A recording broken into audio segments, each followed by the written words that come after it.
Nonostante l'alluvione, la stagione sciistica sulle Dolomiti partirà regolarmente, con l'apertura di Faloria e Cinque Torri a Cortina il 30 novembre, degli impianti di Arabba il 1 dicembre, di quelli del Sella Ronda il 6 e di tutti gli altri comprensori il giorno successivo. I veneti sono forti e i bellunesi anche, e la dimostrazione di appunto forza che è stata data è incredibile. Avevamo detto che volevamo riaprire gli impianti in tempo per la stagione invernale e questo avverrà.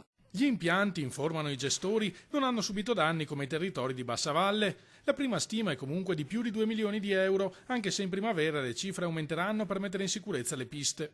L'emergenza in ogni caso è stata superata grazie a un mese di lavoro ininterrotto, si apre senza ritardi e in condizioni normali.